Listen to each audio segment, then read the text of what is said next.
सब कुछ इजी होता है जब आप बिजी होते हैं। सब कुछ इजी होता है जब आप बिजी होते हैं। कुछ भी इजी नहीं होता जब आप लेजी होते हैं। हेलो दोस्तों, मैं नीरज कुमार, स्टडी भारत में आपका स्वागत है। चलिए आज हाइट एंड डिस्टेंस यानी ऊंचाई एवं दूरी का ऑब्जेक्टिव सोल्यूशन करते हैं। ऑब्जेक्टिव सोल्यूशन करने से पहले थोड़ा सा हम इसका कॉन्सेप्ट जान लेते हैं कि क्या है कॉन्सेप्ट इसका। चलिए देखते हैं। इसका कॉन्सेप्ट हमें जानना है कि अगर बोल दो कोई क्वेश्चन में कि बताइए कि एक उदाग्र स्तंभ खड़ा है, यानी उदाग्र का मतलब, तो उदाग्र का मतलब है कि सीधा यानी लंबवत खड़ा है। अगर बोल दे कि क्षैतिज यानी जमीन पर जो क्षैतिज होता है, तो उदाग्र के मतलब लंबा और क्षैतिज, क्षैतिज का मतलब ऐसा। ठीक है। अब हमें यहाँ पर बोला कि एक मीनार है। मान लीजिए मीनार बोलेगा कि मीनार बनाइए, तो मीनार कैसे बनाएंगे? तो मीनार के लिए हमें एक लंबा बनाना होगा। ये मीनार हो गया और ये रहेगा कहाँ? जमीन पर रहेगा, यानी क्षैतिज पर रहेगा। ये जमीन हो गया, ये मीनार हो गया। यानी टावर भी बोल सकते हैं, मीनार भी बोल सकते हैं इसको। और बोलेगा कि एक बिल्डिंग है यानी घर है, तो घर भी जमीन पर रहेगा कहीं ना कहीं, तो घर भी ऐसी रहेगा। यानी ये घर हो गया, एक तला दो तला ऐसे, ये घर हो गया। ठीक है। अब हमारा बोल दे कि एक सीढ़ी है जो दीवार के सहारे खड़ी है, तो सीढ़ी कैसे लगाते हैं? मान लीजिए कि ये दीवार है, ठीक है, ये जमीन है, तो सीढ़ी कैसे लगेगा? सीढ़ी ऐसे लगेगा। ये सीढ़ी हो गया, ऐसे आपको ये सीढ़ी हो गया। ठीक है। यानी सीढ़ी क्या का काम करता है? यहाँ पर कर्ण का काम करता है। दीवार जो है, दीवार क्या काम करता है? लंबवत का। और जो धरती है, जो पृथ्वी है, वो किसका काम करता है? धरातल, क्षैतिज का काम करता है। ये हमें देखना है। अगर बोल दे हमें कि बताइए कि हम एक पतंग उड़ा रहे हैं, तो पतंग हमसे कितना हाइट पर है?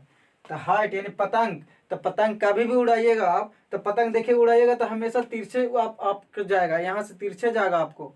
ठीक है। तो पतंग कैसे उड़ेगा? पतंग आप अगर यहाँ उड़ा रहे हैं, ये जमीन है आपको, पतंग अगर इधर से हवा चल रहा है, इधर से हवा चल रहा है, तो उधर की ओर पतंग उड़ेगा। तो पतंग आपको ऐसे की ओर उड़ेगा। ठीक है। तो ये जो हो गया से पतंग की डोरी है।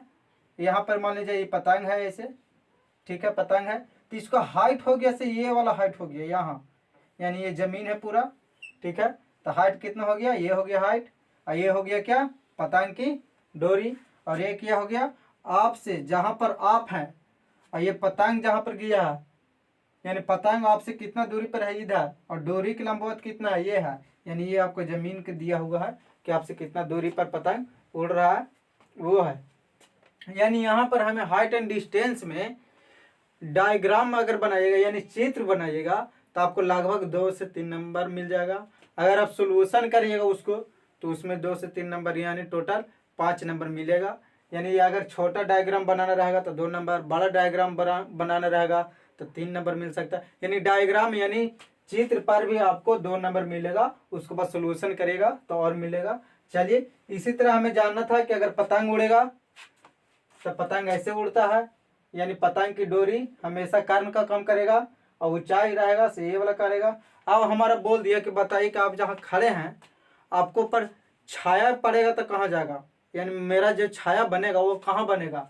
यानी ये जमीन है, ये जमीन है और हम यहाँ ऐसे खड़ा है। ठीक है, हम यहाँ खड़ा है, तो परछाई कहाँ बनेगा? तो परछाई जब भी बनता है तो धरातल पर बनता है, यानी कभी भी परछाई बनेगा तो पृथ्वी पर बनेगा, यानी इसी पर परछाई बनेगा। ठीक है। परछाई कहाँ बनेगा? यहाँ। और एक बात यहाँ इस पर जान लीजिए कि परछाई 45 डिग्री पर अगर बनेगा, 45 डिग्री का कौन सा अगर परछाई बनेगा, तो आपको जितना लंबाई रहेगा ना उतना ही परछाई बनेगा। ये एक इम्पोर्टेंट है कि 45 डिग्री के अगर यहाँ कौन से बन रहा है, तो जितना आपको लंबाई रहेगा उतना ही आपको परछाई बनेगा। नहीं, इधर से अगर बनेगा तब, ठीक है, इधर सूर्य रहेगा तब ना यहाँ पर आपको फोकस करेगा तो इधर परछाई बनेगा, यानी ये बनेगा परछाई। ठीक है, यहाँ पर यानी 45 डिग्री। अब यहाँ पर थोड़ा सा और देखना है कि अवनमन कोण और उन्नयन कोण किसे बोलते हैं। ठीक है। तो मान लीजिए कि ये एक त्रिभुज है। ठीक है। अगर नीचे की ओर से अगर ऊपर आप देख रहे हैं तो उन्नयन कोण कहलाएगा। क्या? उन्नयन कोण। अगर आप ऊपर से नीचे की ओर देख रहे हैं, ऊपर से नीचे की ओर देख रहे हैं, तो यहाँ पर जो कोण बनेगा क्या बनेगा? अवनमन कोण। क्या? अवनमन। ठीक है। नीचे उन्नयन, ऊपर अवनमन कोण बनेगा। और देखते हैं यहाँ पर, अब यहाँ देखना कि ये जो कोण बनता है, ये कोण बनता है आपस में लगभग बराबर बनता है। क्या बनता है? बराबर बनता है। जितना इतना डिग्री के यहाँ कोण बनाइएगा ना उतना ही यहाँ डिग्री कोण बन जाएगा। ठीक है, यानी ऊपर वालों का नवन कोण ऊपर से बनेगा तब और नीचे से बनेगा तब उन्नयन कोण। चलिए इतना ही हमारा कॉन्सेप्ट जानना था। चलिए बाकी क्वेश्चन करेंगे तो उसमें समझ जाएंगे कि कहाँ पर कैसे करना है। चलिए देखते हैं क्वेश्चन को। पहला क्वेश्चन बोल रहा है कि दो खंभे 13 मीटर और 7 मीटर ऊंचे हैं और समतल जमीन पर हैं, तो ऊर्ध्वाधर खड़े हैं, यानी ऊर्ध्वाधर यानी लंबवत खड़े हैं।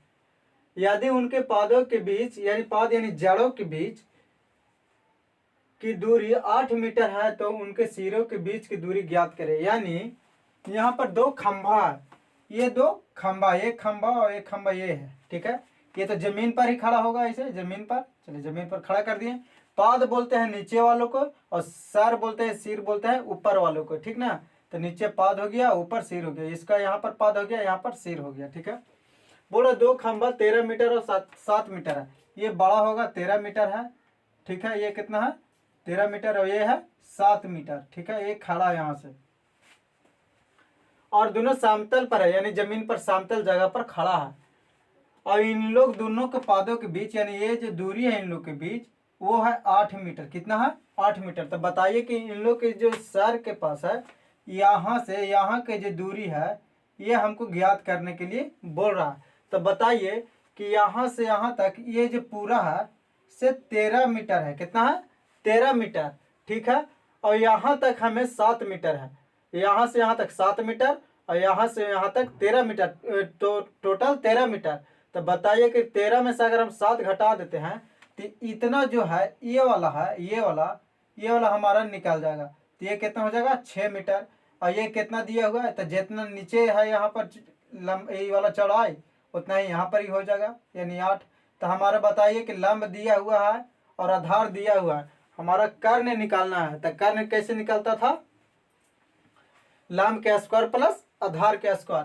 तो लंब का स्क्वायर यानी 6 का स्क्वायर कितना हो जाएगा 36 प्लस 8 का स्क्वायर कितना हो जाएगा 64, यानी 64 और 36 100, और 100 का बाहर कितना निकलेगा, वर्गमूल कितना होगा 100 का 10। यानी हमारा ये जो आ गया यहाँ पर ये वाला, ये हमारा आ गया 10 मीटर, यानी बी आंसर। चलिए आगे देखते हैं। आगे बोल रहा है कि यदि उदाग्र खंभे की छाया की लंबाई खंभे की लंबाई से √3 गुना है तो सूर्य का उन्नयन कोण बताएं। चलिए देखते हैं। इसका बोल रहा है कि एक उदाग्र खंभा है, इसका छाया कहाँ बनेगा, जमीन पर। ये जमीन है, ये छाया बन गया इसका। ठीक है, ये छाया। अब बोल रहा है कि लंबाई से √3 गुना है, उसको छाया की लंबाई जो है इसे खंभे की लंबाई से √3 गुना है। ये जो है इसे कितना है √3 गुना। और ये है खंभा के मान लिए हम अगर 1 मानेंगे और 1 है इसका √3 गुना करेंगे। जैसे मान लिया जाए कि 1 हमको रुपया है उसका 3 गुना करना है तो इसमें 3 से गुना करते हैं। वही बात है कि यहाँ पर 1 हम माने लंबा है और इसको √3 गुना करना है तो √3 से गुना कर देंगे, यानी √3 आ जाएगा। वही बात है कि लंबाई है से 1 है और इसका √3 गुना करना है, यानी √3 खाली हो जाएगा, 1 से गुना करेंगे तो √3 ही आएगा। आप देखते हैं यहाँ पर तो बोल रहा है कि जो उन्नयन कोण है ये उन्नयन कोण बताइए कि कितना है। तो हमें यहाँ पर देखना रहता है कि ये लंब है और ये आधार है, हो गया, यानी लंब हमारा 1 हो गया और आधार जो हमारा है से √3 है। तो यहाँ पर देखते हैं कि लंब और आधार किसको में मिलता है, तो लंब और आधार हमारा मिलता है tan में। तो यानी tan और थीटा हमको निकालना है, यानी कोण निकालना है उसका हम थीटा मानेंगे, यानी tan थीटा बराबर हम लिखेंगे लंब बटा आधार। तो लंब कितना है 1 और आधार कितना है √3।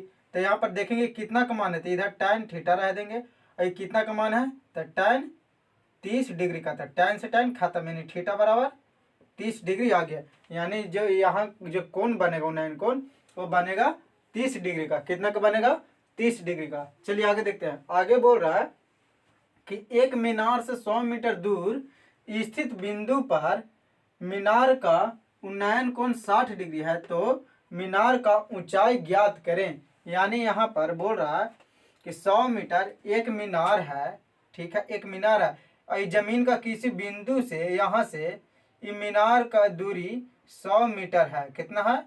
100 मीटर। और यहाँ पर जो कोण बन रहा है, इसका जो ये वाला कोण बन रहा है यहाँ पर, वो 60 डिग्री बन रहा है। कितना बन रहा है? 60 डिग्री। तो बोल रहा है कि जो मीनार है, मीनार का ऊंचाई ज्ञात करें, यानी हाइट ज्ञात करें। तो ठीक है, हमारा हाइट निकालना है और आधार दिया हुआ है, यानी लंब और आधार। लंब और आधार किसका में रिलेशन आता है? tan थीटा में। यानी tan थीटा का मान कितना लेंगे यहाँ पर? 60 डिग्री दिया हुआ है। कितना लेंगे? 60 डिग्री। यानी tan 60 बराबर कितना हो जाएगा हमारा? tan 60 डिग्री बराबर लंब बटा आधार यानी h बटा 100। ठीक, और tan 60 का मान कितना होता है? √3 बराबर h बटा 100। और h को इधर ले आएंगे और √3 को इधर ले आएंगे, गुना करेंगे तो h बराबर 100√3 आ जाएगा। यानी हाइट हमारा कितना आ गया? 100√3। यानी आंसर हो जाएगा हमारा डी। चलिए आगे देखते हैं। कुछ भी नहीं, आराम से बस जैसे जैसे बोले वैसे वैसे आप ग्राफ बनाइए, यानी चित्र बनाइए और आराम से सोल्व हो जाएगा। चलिए आगे देखते हैं। आगे बोल रहा है कि एक 6 मीटर ऊंचे खंभे की पृथ्वी पर छाया 2√3 मीटर है, लंबी है। तो बताइए कि सूर्य का उन्नयन कोण, यानी एक 6 मीटर का, ये 6 मीटर का लंबा खंभा ये जो है लंबे है, और इसका पृथ्वी पर जो छाया बन रहा है, ये जो छाया बन रहा है ये वाला 2√3 मीटर का है। तो बताए कि जी यहाँ पर उन्नयन कोण होगा वो क्या होगा। चलिए, तो यहाँ पर लंब दिया हुआ है और आधार दिया हुआ है। तो लंब और आधार किस में बनेगा? tan में। यानी ज्यादातर जितना हाइट डिस्टेंस बनता है tan पर ज्यादा आधारित रहता है। तो यहाँ पर tan लिखेंगे और थीटा का मान निकालना है तो थीटा हम लिखेंगे, यानी tan थीटा बराबर लिखेंगे लंब बटा आधार यानी 6/2√3। ठीक है, यहाँ पर देखना है थीटा निकालना है, थीटा का थीटा रह देंगे। और यहाँ पर देखना है काटेगा तो काटेंगे, तो 2×3 = 6 यानी 3/√3। और √3 हमेशा, यानी रूट कुछ भी रहे वो नीचे नहीं रहता, उसे हम परमीकरण कर देते हैं। तो इससे चलिए हम इसको परमीकरण कर देते हैं। √3 से ऊपर नीचे गुना, तो ऊपर में हो जाएगा 3√3 बटा नीचे 3, 3 से 3 खत्म, यानी √3। तो बताइए ये √3 आया, यहाँ tan थीटा है, यानी थीटा का मान कितना आया? √3। √3 कितना का मान है tan का?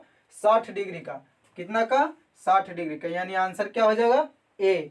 चलिए आगे देखते हैं। आगे बोल रहा है कि सूर्य का उन्नयन कोण जब किसी सीधी खड़े खंभों की छाया और उसकी ऊंचाई के बराबर हो तो क्या होगा? कितना डिग्री का कोण होगा? तो हम बताए थे कि जब ये मान लीजिए कि कोई वस्तु है, ठीक है, ये खड़ा है और इसका जितना लंबाई है उतना ही अगर इसका छाया भी बने तो मानिए कि वो एंगल कितना का होगा? 45 डिग्री का वहां पर उन्नयन कोण बनेगा। कितना का? 45 डिग्री का। कितना का? 45 डिग्री का बनेगा। तो लंबाई और छाया का लंबाई दोनों आपस में बराबर होगा। चलिए आगे देखते हैं। आगे बोल रहा है मीनार के उन्नयन कोण उसके पाद से 21 मीटर की दूरी पर 30 डिग्री है। तो मीनार की ऊंचाई ज्ञात करें। एक मीनार है, एक मीनार ले लिए और 21 मीटर की दूरी पर, यानी 21 मीटर की दूरी पर यहाँ पर उन्नयन कोण जो बन रहा है इसे 30 डिग्री का बन रहा है। तो बताइए कि मीनार का हाइट क्या होगा, यानी ये हाइट निकाल रहा है। हाइट निकालने के लिए बोल रहा है, तो यानी लंब हो गया, आधार हो गया, तो tan से चलेंगे, इसलिए लंब और आधार tan के रिलेशन में आता है। तो चलेंगे यहाँ पर, तो लिखेंगे tan थीटा बराबर कितना लिखेंगे हम? tan थीटा बराबर लंब बटा आधार यानी h बटा 21। ठीक है, तो थीटा का मान कितना दिया हुआ है? 30 डिग्री। तो tan 30 डिग्री का मान कितना होता है? 1/√3 बराबर h बटा 21। तिरछा तिरछी गुना करेंगे तो h√3 बराबर 21। तो h बराबर क्या हो जाएगा आपको? 21/√3। और √3 का भी नीचे नहीं रहता, हमेशा उसको परमीकरण किया जाता है। तो गुना करिएगा आप √3 को दोनों साइड से, ऊपर नीचे दोनों, तो आपको ऊपर आ जाएगा 21√3 और नीचे में आ जाएगा 3। तो काटेगा तो 7√3 आ जाएगा, यानी आंसर आपको हो जाएगा 7√3। चलिए आगे बोल रहा है कि एक मीनार के पाद से 50√3 मीटर की दूरी पर एक स्थित बिंदु का उन्नयन कोण 30 डिग्री है। तो मीनार की ऊंचाई ज्ञात करें, यानी वही शब्द फिर यहाँ पर बोल दिया। एक मीनार है, ऐसे है ये, ठीक है, और यहाँ पर बोल रहा है कि एक मीनार के पाद से इतना मीटर की दूरी पर एक बिंदु, ये वाला दिया हुआ है आपको 50√3 और ये निकालना बोल रहा है। और ये थीटा भी आपको दिया हुआ है 30 डिग्री। कितना? 30 डिग्री। तो बताइए कि tan से हम चलेंगे तो tan लिखेंगे यहाँ पर, tan कितना लिखेंगे tan 30 डिग्री बराबर h/50√3। तो tan 30 डिग्री का मान कितना होता है 1/√3 यानी h/50√3 इधर पे लिखेंगे। तिरछा तिरछी गुना करेंगे तो h√3 बराबर 50√3 आ गया, यानी √3 से √3 खत्म हो जाएगा, यानी h बराबर आपको कितना आ जाएगा 50। लेकिन इसमें मिस्टेक कर दिया है, 50 आपको कहीं पर ऑप्शन नहीं दिया है, इसलिए कहीं पर ऑप्शन आप सुधार के कोई भी, यहाँ पर मान लीजिए 100 है तो यहाँ पर आप लिख दीजिएगा 50, यानी आंसर क्या होगा 50। चलिए आगे देखते हैं। कुछ भी बोले आप आराम आराम से खाली उसको बनाइए। अगर हमारा आवाज़ अगर ज़्यादा फास्ट लग रहा होगा तो स्किप करके पीछे देख लिया करिए कि कहाँ पर क्या लिखा हुआ है, किसलिए मिटा देते हैं ऊपर रल्ला क्वेश्चन का नीचे में सोलो कर देते हैं, किसलिए स्पेस कम रहता है। चलिए अब आगे देखते हैं। यहाँ पर फिर है, बोल रहा है कि किसी खड़ी छड़ी की लंबाई और उसकी छाया का अनुपात 1/√3 है तो सूर्य का उन्नयन कोण क्या होगा। यानी एक छड़ी है, मान लीजिए छड़ी है और एक खड़ा है, ठीक है, खड़ा है, तो बताइए कि इसका जो अनुपात है, इसका अनुपात और इसका छाया का अनुपात, यानी छड़ी का अनुपात और इसका छाया का अनुपात 1/√3 है। तो बताइए कि सूर्य का उन्नयन कोण यानी डिग्री कोण पूछ रहा है, थीटा बराबर। तो मान लीजिए कि थीटा बराबर ना मालूम है तो लिखेंगे tan थीटा बराबर क्या लिखेंगे 1/√3 लिखेंगे, ठीक, क्या लिखेंगे 1/√3। थीटा का मान नहीं मालूम है तो थीटा इधर tan थीटा रह देते हैं, और कितना का मान है 1/√3, तो tan 30 डिग्री का tan 30 डिग्री, tan से tan खत्म, थीटा बराबर 30 डिग्री, थीटा बराबर 30 डिग्री आंसर। यानी ये सब कुछ नहीं है, आप खाली बस थोड़ा सा ध्यान दे दीजिएगा कि लंब क्या होता है, छाया कहाँ बनता है और क्या क्या दिया हुआ है, किसका रिलेशन। यानी यहाँ पर लंब दिया हुआ है, आधार दिया हुआ है, यानी लंब आधार tan में बनेगा। यानी चलिए tan से चल देते हैं, यानी ज्यादातर क्वेश्चन आपको tan से बनेगा। चलिए आगे देखते हैं।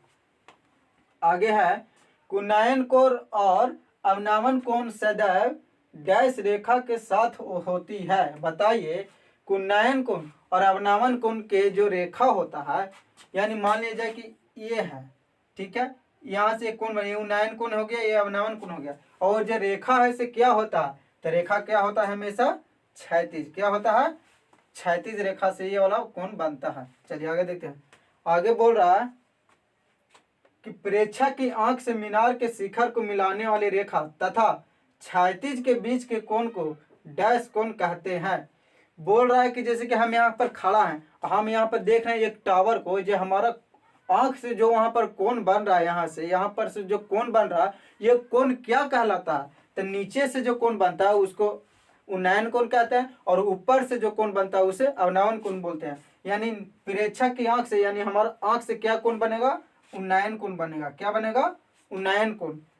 चलिए आगे देखते हैं। आगे बोल रहा है कि 5 मीटर ऊंचे घर की छाया की लंबाई 5 मीटर ही है तो सूर्य का उन्नयन कोण क्या होगा। बताइए, हम बताए थे इसका लंबाई 5 मीटर है और इसका छाया भी 5 मीटर है, यानी जितना लंबाई है उतना छाया है, तो डिग्री कितना होगा, कितना डिग्री का एंगल से वहां पर फोर्स यानी प्रकाश आ रहा है। तो बताए थे कि जब आपको छाया और वास्तु की लंबाई बराबर हो तो वहां पर 45 डिग्री का कोण बनता है, कितना का 45 डिग्री का, यानी 45 डिग्री के एंगल से कोई अगर आपको ऊपर लाइट प्रकाश देना है तो आपको जितना लंबाई रहेगा ना उतना ही आपको छाया बनेगा। चलिए आज के लिए इतना ही, अगला और नेक्स्ट वीडियो में देखते हैं सोल्यूशन करके क्वेश्चन को। आज के लिए इतना ही, और आप लोग साइंस में 5वां चैप्टर कम से कम याद कर लीजिएगा, physics chemistry math, physics chemistry और बायोलॉजी में आप कम से कम एक एक चैप्टर ऑब्जेक्टिव याद करते जाइए। हम बीच बीच में हो सकता है कि एक आध दिन गैप करके वीडियो डाल रहे हैं, तो आप ध्यान दीजिए उस तरफ, हो सकता है कि इसको सोल्यूशन करने के बाद आपको संस्कृत का भी वीडियो दिया जा सके। चलिए आज के वीडियो में इतना ही रहने देते हैं।